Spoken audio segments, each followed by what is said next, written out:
buriya mu buzima iyo utazi ahantu urimo urava biragora ko ushobora kumenya ahantu ugira gute urimo urajya. Bivuze iki? Bivuze ngo niba uzi ikintu kigukuye ahantu uba ugomba kugiha agaciro kandi ukagikomeza kugira ngo umenye ikikujyanye ahantu ugiye. Bivuze ngo iyo udashaka gukurwa ku ijambo cyangwa gukubirwa ku ijambo, kuko hari gukurwa ku ijambo no gukubirwa ku ijambo. Gukurwa ku ijambo ni igihe ukuwe ku ntego wari uriho, noneho gukubirwa ku ijambo ni igihe ugaragaje intege nke cyangwa se umwanya umuntu yakwinjiriramo muri ya ntego yawe. Aho ngaho uba ukubiye ku ijambo bigatuma ukurwa kuri bya rindi wari wamaze kugira gute kwiha. So rero natwe muri misiyo Imana yaduhaye nk'urubyiruko, abantu ingeri izo ari zose, reka tureke ibintu by'amarangamutima.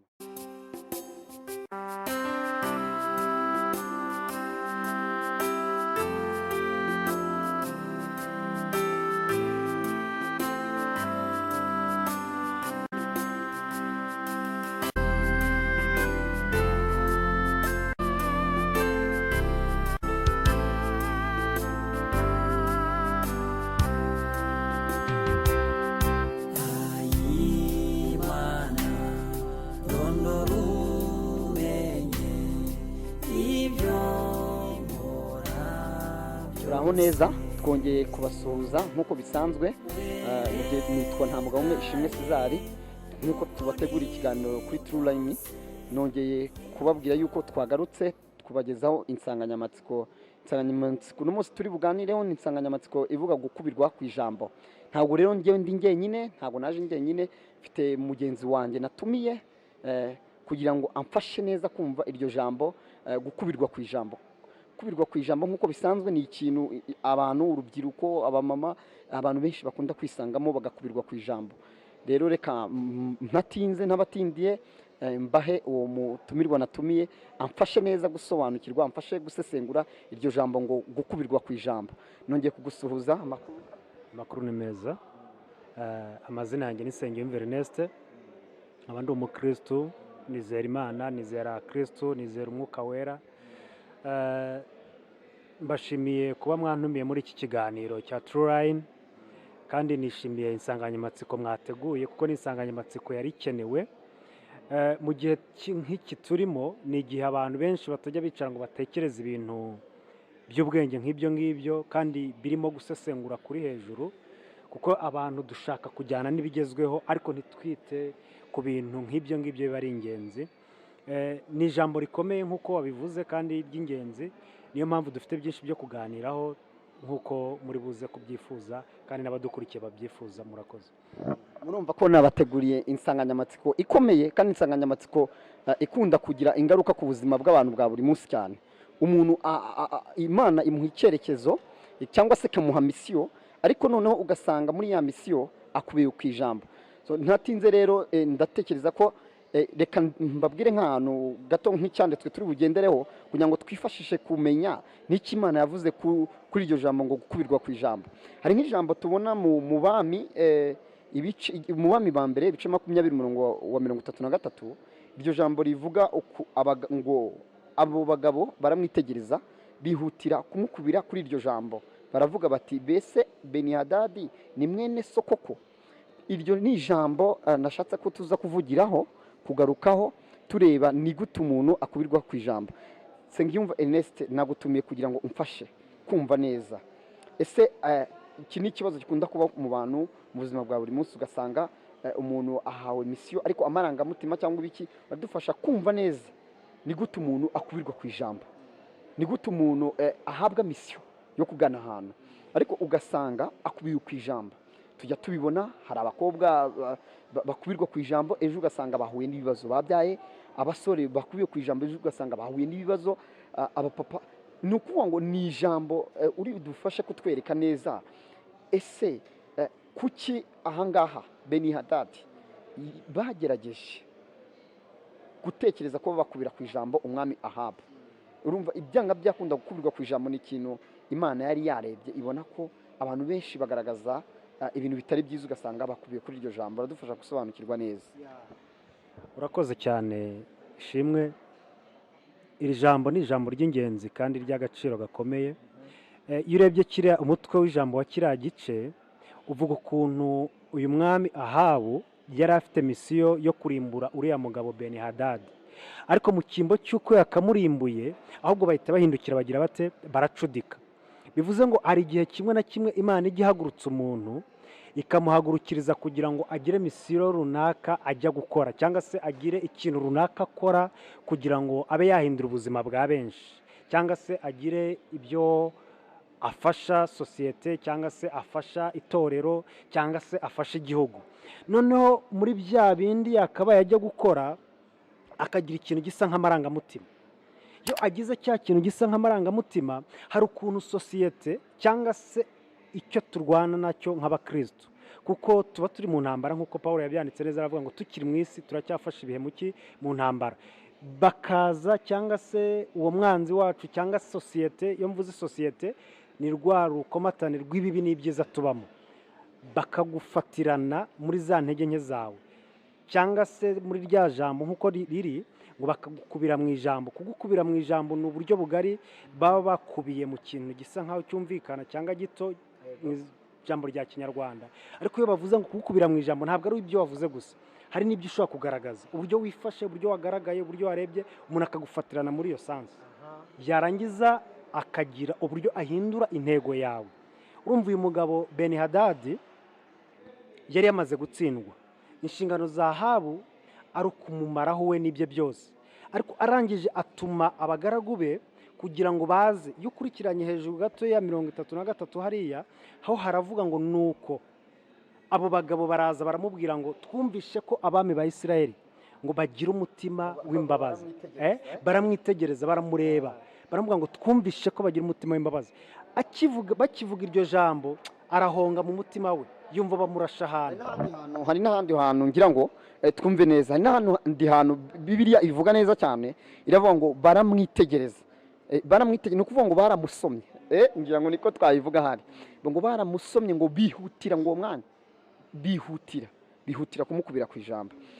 Urakoze cyane kuri icyo kintu utumbwiye, ngo ni ukuvuga ngo dufite n'abantu benshi cyane ntabwo babanza kureba ngo barebe n'iki bagiye gukora.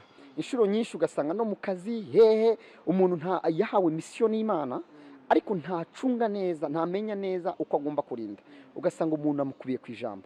Umwana w'umukobwa akagira gutya, afite viziyo, afite umurongo yahanye n'Imana, ibintu agomba kugeraho, ariko umuntu umwe akaza gatoya akamusuhuza. Tujya tubibona bibaho, umuntu akaza akamusuhuza bisanzwe, yamusuhuza direct, umuntu akahita amusomera kuri ya nsuzanyo ye.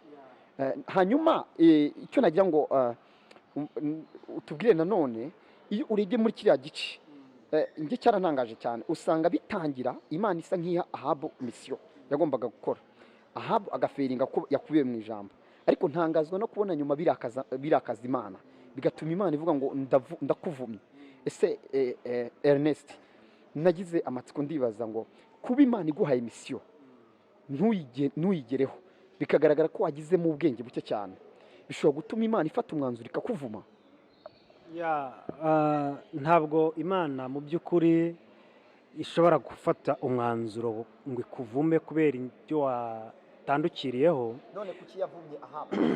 Imana izi intege nke zacu nk'abantu, ariko Imana ikireba irareba mbese wowe nk'umwana w'umuntu witwaye ute mu ntege nke zawe.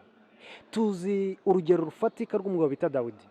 Dawidi ni umwe mu bantu Imana yahagaze igahamya ko bateye nk'uko umutima wayo ushaka, ariko iyo dukurikiranye amateka y'uriya mugabo bita Dawidi, dusanga ari umwe mu bagabo muri Bibiliya bakoze ibintu byinshi kandi bibi, ariko si kuki Imana itavumye Dawidi. Ariko Dawidi utumye nongera kugitekerezaho, Dawidi buriya yagiraga akantu kari umwihariko kuri we, mbona gatandukanye n'abandi bantu, kuko niba nanabyibuka neza, ahantu Dawidi yasaga nk'ahantu amenya ko yakosheje, noneho ngo akaba yanarira, agatakamba, agasakuza, avuga ngo Mana nabaye ikigoryi, ariko ngo niba ndi ikigoryi reka mbe ikigoryi cyawe.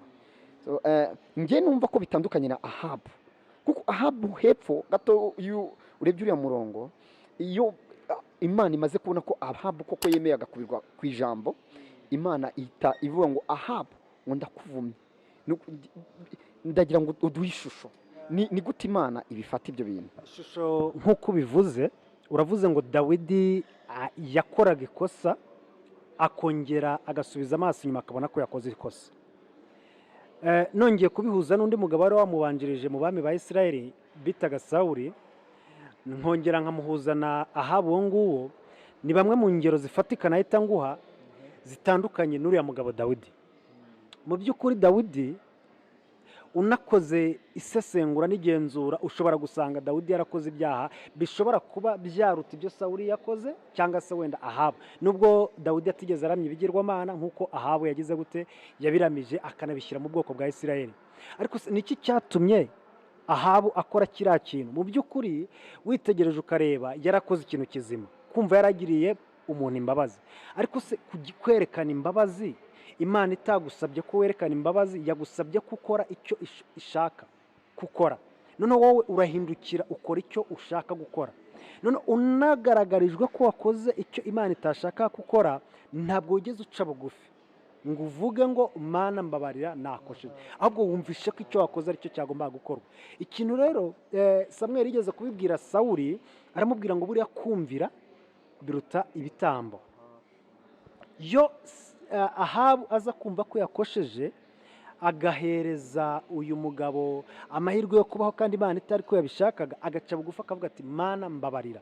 Imana ajyaga kugira gute? Kumubabarira. Ariko ubwo bitumye ahubwo numvamo ijambo, reka tubihuze noneho n'ubuzima bw'uyu munsi.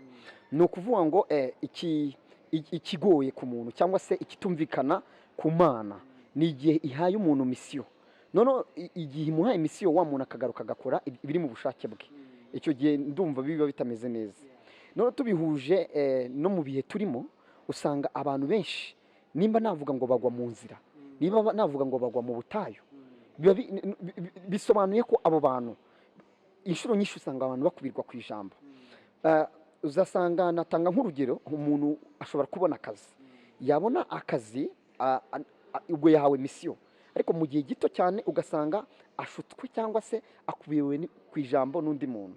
Bivuze ngo wa muntu aba agendeye mu bushake bwe. Nicyo ushatse gusobanura? Urumva, niba tuzi neza icyo ukuri kuri cyo, niba Imana igutoranije, urabona uri umusore, Imana ikagutoranya ikagutunga inkoni y'uko Ishimwe Cezari ugiye kuba umuntu w'umuhosta w'iki kiganiro cya Truline.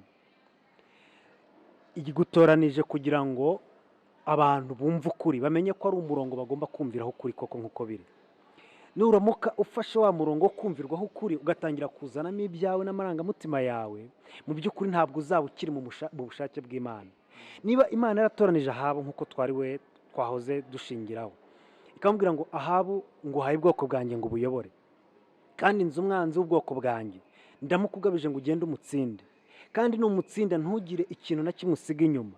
Warangiza wowe Ahabu ukumva ko uhaye uburenganzira wa muntu Imana itahaye uburenganzira bwo kubaho, mu by'ukuri uzaba wamaze kujya kure y'ubushake bw'Imana. No muri ubu buzima busanzwe rero, hari ukuntu Imana iguhereza inshingano, ikagushyira ahantu, ikaguhereza buri kimwe cyo gukora, none wowe ugatangira gufata ibyawe, ibyo wiyumvamo, ibyo urarikiye, icyo ureba ukumva urakunze, akaba ari byo ukoze. Ukubwiye ngo wambaye neza, ukumva nicyo uhaye agaciro, ntuha agaciro icyo Imana yagushyiriye aho hantu. Ukubwiye ngo uri mwiza, ukumva ewana kikakurara mu bwonko. Ubwo ndi gutanga urugero rwa bashiki bacu rimwe na rimwe. Niba uri umusore, ukubwiye ngo uri bogari, ukumva nicyo kintu ukwiye kubaha. No, ubaha icyo Imana yakujyaniye hari ahantu mbere y'uko biriya byose ubyumva. Ni ryari umuntu akubirwa ku ijambo? Igihe rya kintu kije cyangwa se rya jambo rikakugera mu matwi, warangiza ugahonga cyangwa se ugaca bugufi. Bivuze iki? Ugateshuka kuri ya ntumbero yawe. Niba warebaga imbere kikagukebukisha ukareba iburyo cyangwa ukareba ibumoso, icyo gihe ushobora gufatirwaho. Ariho hantu umuntu w'umusore mwiza ashobora kuza akakureba uri umukobwa, akavuga ati wambaye neza, uraseka neza, urasa neza, akagufatiraho. Aho bukubiye kuki? Ku ijambo. Bivuze ngo rero uba ugomba gukomeza inshingano, ugakomeza umurongo uba wahawe, kuruta uko wagira ibindi bintu witaho mu buzima bwa buri munsi tubamo, nk'uko Imana ibishaka ko tugira gutera. Turakoze kuduhugura, ni nko kuduhugura. Ibyo bintu turabikeneye mu buzima bwa buri munsi, abasore, inkumi, turabikeneye kuko usanga kenshi twisanga mu rusobe rw'ibibazo, twisanga mu bintu biri confusion. Ukabona umuntu mu kanya gato arahindutse, ukabona umuntu mu kanya gato ubuzima burahindutse. ariko ari ukubera ijambo rimwe gusa, ugasanga umuntu akubiwe ku ijambo nk'uko Ahabu byagenze, ariko byanga byakunda ntabwo Imana ibyakira neza. Hanyuma icyo nagira ngo ngarukeho ni iki ngiki: mu Rwanda, ku isi hose, muri Afurika na hehe dufite icyo ikibazo cyo gukurirwa ku ijambo. Umwana w'umukobwa agahabwa iyerekwa cyangwa se akamenya ngo afitanye umugambi n'Imana runaka, agomba kuba iki, azi ibibazo asize inyuma, azi aho avuye, ariko ugasanga ijambo rimwe ritumye ubuzima bwe buhita busa nk'ubuhindutse kandi mu buryo buri negative. None ndagira ngo turebe ni iki dushobora gukora, ni iki dushobora kuba twakora kugira ngo tugume muri wa mugambi w'Imana, hanyuma kugira ngo ntidukomeze gukubirwa ku ijambo. Ese yaba umukristo yaba umuntu utari umukristo, ni iki twakorwa? Kuko gukubirwa ku ijambo bimazeho abantu. Abakurikiye True Line, ngira ngo ikiganiro cya True Line, ngira ngo ni ibintu bizwi, gukubirwa ku ijambo cyane nicyo kintu cyeze. Hanyuma sa nk'utanga inama kugira ngo abantu ntibagakomeze gukubirwa ku ijambo, byagenda gute? Nk'uko twakomeje kubivuga, gukubirwa ku ijambo ntabwo ari uku gusa byumvikana, ni ikintu kigari. Umuntu ashobora kugutegera ukuntu yakubwiye ukamwereka ijambo, akubwiye uburyo waryakiriye, ibikorwa wagaragaje, akagukubira kuri ibyo ngibyo, cyangwa se ikintu wari ukunze, uburyo ikintu warebye uburyo wagikunze, akagukubira kuri icyo.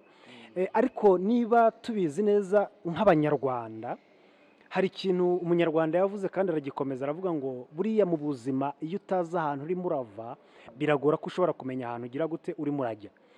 Bivuze iki? Bivuze ngo niba uzi ikintu kigukuye ahantu, uba ugomba kugiha agaciro kandi ukagikomeza kugira ngo umenye ikikujyanye ahantu ugiye.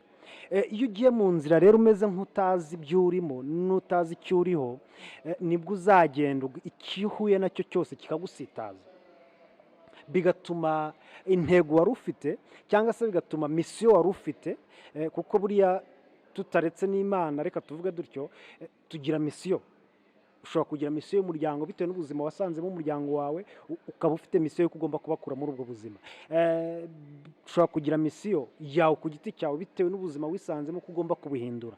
Rero iyo udakomeje icyatumye ugira iyo misiyo, ntabwo ushobora kugira gute kuyisohoza. Niyo mpamvu ugomba kwita kuri icyo kintu. Bivuze ngo niba wihaye intego, ita ku cyatumye wiha iyo ntego, bizatuma ya ntego ugira gute uyigeraho.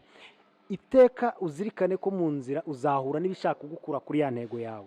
Niba urimo urareba imbere, uzahura n'ibishaka kureba iburyo cyangwa ibumoso. Nuramuka ushatse guhindukira, uzaba uri gusigara. Ariko igihe cyose uzaba uzi ikitumye uri kureba imbere, uzakomeza ugira gute ureba imbere.